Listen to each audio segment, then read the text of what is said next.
Operation Sindoor ಈ operation ನಲ್ಲಿ ಭಾರತದ ಫೈಟರ್ ಜೆಟ್ಸ್ಗಳು ಪಾಕಿಸ್ತಾನದ ಒಳಗೆ ನುಗ್ಗಿ ಹೋಗಿ ಆ ಪಾಕಿಸ್ತಾನದ 4 ಉಗ್ರರ ತರಬೇತಿ ಶಿಬಿರ ಮಸೀದಿಗಳನ್ನು ಒಡೆದು ಬಂದಿದೆ ಅನ್ನುವಂಥ ಸುದ್ದಿಗಳು ಬರ್ತಾ ಇತ್ತು. ಹಾಗಾದ್ರೆ ಭಾರತದ ಈ ಆಪರೇಷನ್ ಯಾವ ರೀತಿ ಇತ್ತು, ಎಲ್ಲಿಂದ ಆರಂಭ ಆಯಿತು, ಯಾವ ಫೈಟರ್ ಜೆಟ್ಸ್ಗಳನ್ನು ಬಳಕೆ ಮಾಡಿಕೊಂಡ್ರು, ಎಲ್ಲಿವರೆಗೆ ಟ್ರಾವೆಲ್ ಮಾಡಿದ್ರು, ಯಾವುದು ಡೆಸ್ಟಿನೇಷನ್ ಟಾರ್ಗೆಟ್ ಮುಖಾಂತರ ಅದನ್ನು ಉಡೀಸ್ ಮಾಡಲಾಯಿತು, ಯಾವ ಟಾರ್ಗೆಟ್ಗಳಿಗೆ ಸ್ವತಃ ನಮ್ಮ ಫೈಟರ್ ಜೆಟ್ಸ್ಗಳು ಹೋಗಿದ್ವು ಅನ್ನೋದರ ಎಕ್ಸ್ಕ್ಲೂಸಿವ್ ಮಾಹಿತಿಗಳು ಈಗ ನಿಮ್ಮ ಮುಂದೆ ಇಡ್ತಾ ಹೋಗ್ತೀನಿ. ಮೊದಲಿಗೆ ಭಾರತದ ಏರ್ ಸ್ಟ್ರೈಕ್ ಪ್ಲಾನ್ ಆಗ್ತಾ ಇದ್ದಂಗೆ ನೇರವಾಗಿ ಅಂಬಾಲಾ ಏರ್ ಬೇಸ್ನಲ್ಲಿ 4 ವಿಮಾನಗಳು 4 ಫೈಟರ್ ಜೆಟ್ಸ್ಗಳು ಸಿದ್ಧವಾಗಿದ್ವು.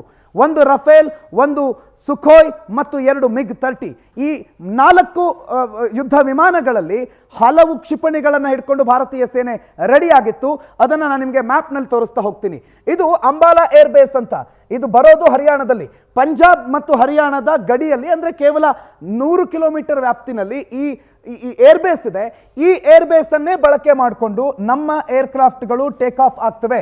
ಇಲ್ಲಿಂದ ಟೇಕ್ ಆಫ್ ಆದಂಥ ಏರ್ಕ್ರಾಫ್ಟ್ಗಳು ನೋಡಿ, ಇದು ಇಂಟರ್ನ್ಯಾಷನಲ್ ಬಾರ್ಡರ್ಸ್, ಭಾರತ ಮತ್ತು ಪಾಕಿಸ್ತಾನವನ್ನು ಬೇರ್ಪಡಿಸುವ ಅಂತಾರಾಷ್ಟ್ರೀಯ ಗಡಿರೇಖೆ. ಈ ಗಡಿರೇಖೆಯನ್ನು ನಾವು ದಾಟಿ ಈ ಕಡೆ ಬರಬೇಕು ಅಂತಂದ್ರೆ ಒಂದೇ ಯುದ್ಧದ ಪರಿಸ್ಥಿತಿ ಇರಬೇಕು, ಇಲ್ಲ ಅಂತಂದ್ರೆ ಅದು ವೈಲೇಷನ್ ಆಫ್ ರೂಲ್ಸ್ ಆಗುತ್ತೆ. ಆದರೆ ಯಾವುದೇ ಅನುಮತಿ ಇಲ್ಲದೆ ನಾವಲ್ಲಿ ಹೋಗೋದಕ್ಕಾಗೋದಿಲ್ಲ.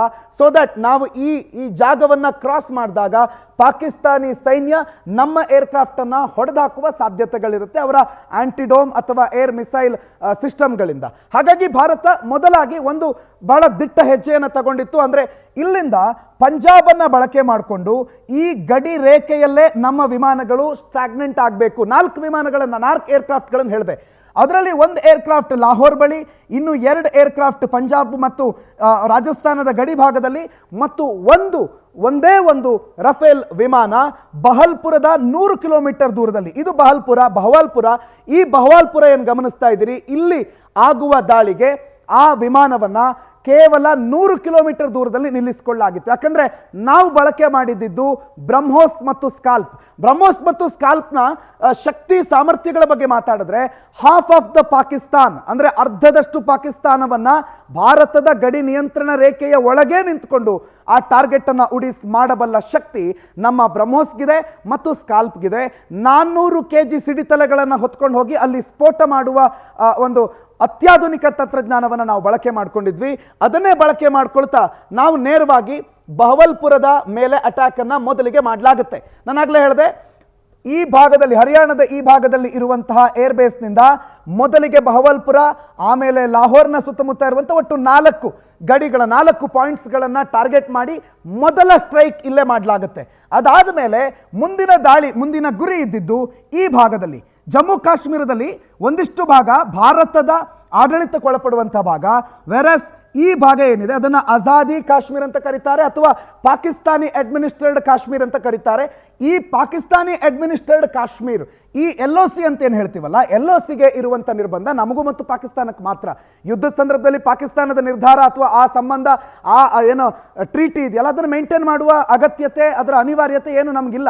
ಹಾಗಾಗಿ ಈ ಜಾಗವನ್ನ, ಅಂದ್ರೆ ಈ ಭಾಗವನ್ನ ಬಳಸ್ಕೊಂಡು ಅದರಲ್ಲಿ ನಮ್ಮ ಏರ್ಕ್ರಾಫ್ಟ್ಗಳು ನೇರವಾಗಿ ನುಗ್ಗಿ ಉಳಿದ 5 ಜಾಗಗಳ ಮೇಲೆ ಡೈರೆಕ್ಟ್ ಡ್ರಾಪ್ ಬಾಂಬ್ಸ್ಗಳನ್ನು ಮಾಡ್ತಾರೆ. ಅಂದ್ರೆ ಯಾವ ಲೊಕೇಶನ್ಗಳನ್ನು ಮಾರ್ಕ್ ಮಾಡ್ಕೊಳ್ಳಾಗಿತ್ತು ನೋಡಿ, ಈ ಪಾಕ್ ಆಕ್ಯುಪೈಡ್ ಜಮ್ಮು ಕಾಶ್ಮೀರದಲ್ಲಿ ಎಕ್ಸಾಕ್ಟ್ಲಿ ಆ ಲೊಕೇಶನ್ಗಳ ತಲೆ ಮೇಲೆ ಆಕಾಶ ಮಾರ್ಗದಲ್ಲಿ ನಿಂತು ಆ ಲೊಕೇಶನ್ಗಳ ಮೇಲೆ ಬಾಂಬ್ ಡ್ರಾಪ್ ಆಗಿದೆ.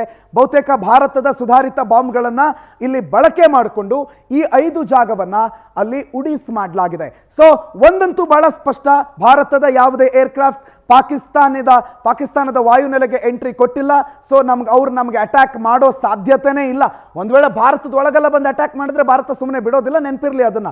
ಅಂಡ್ ಭಾರತದ ಕ್ಷಿಪಣಿಗಳನ್ನು ಹೊಡೆದುರುಳಿಸಿದೀವಿ ಅಂತೆಲ್ಲ ಹೇಳ್ತಾರಲ್ಲ, ಅದು ಕ್ಷಿಪಣಿಗಳಲ್ಲ, ನಮ್ಮ ರಫೇಲ್ ಯುದ್ಧ ವಿಮಾನದ ಕೆಳಗಿರುವ ಎಕ್ಸ್ಟ್ರಾ ಟ್ಯಾಂಕ್, ಫ್ಯೂಯಲ್ ಟ್ಯಾಂಕ್, ಅದನ್ನ ಡಿಟ್ಯಾಚ್ ಮಾಡಬಹುದು ಮತ್ತು ಅದು ವಿಮಾನದ ಅಥವಾ ಏರ್ಕ್ರಾಫ್ಟ್ನ ಸ್ಪೀಡನ್ನು ಜಾಸ್ತಿ ಮಾಡೋದಕ್ಕೆ ಆಗಾಗ್ಗೆ ಬಳಕೆ ಮಾಡುವಂಥ ಒಂದು ಸಣ್ಣ ಟ್ಯಾಂಕ್ ಅದು. ಅದನ್ನ ಅಲ್ಲಿ ಡಿಟ್ಯಾಚ್ ಮಾಡಿ ಬಿಟ್ಟು ಹೋಗಿದ್ದಾರೆ. ಅದು ನಮಗೆ ಬೇಕಾಗೂ ಇರಲಿಲ್ಲ, ಅದನ್ನಲ್ಲಿ ಬಿಸಾಕ್ ಹೋಗಿದ್ದೀವಿ.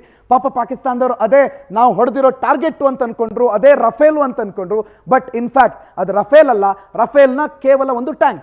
ಸೊ ಈ ಮುಖಾಂತರ ಯಾವುದೇ ಅಂತಾರಾಷ್ಟ್ರೀಯ ಗಡಿ ನಿಯಮವನ್ನ ಉಲ್ಲಂಘನೆ ಮಾಡದೆ ಪಾಕಿಸ್ತಾನದ ವಾಯು ನೆಲೆಗೆ ನಾವು ಎಂಟ್ರಿನೇ ಕೊಡದೆ ಪಾಕಿಸ್ತಾನದ 4 ಟಾರ್ಗೆಟ್, ಎಲ್ ಒ ಸಿಯ ಹೊರಭಾಗದ ಪಾಕ್ ಆಕ್ಯುಪೈಡ್ ಕಾಶ್ಮೀರದ ಒಳಗಿರುವ 5 ಟಾರ್ಗೆಟ್ಗಳನ್ನು ನಾವು ಉಡೀಸ್ ಮಾಡಿರೋದು.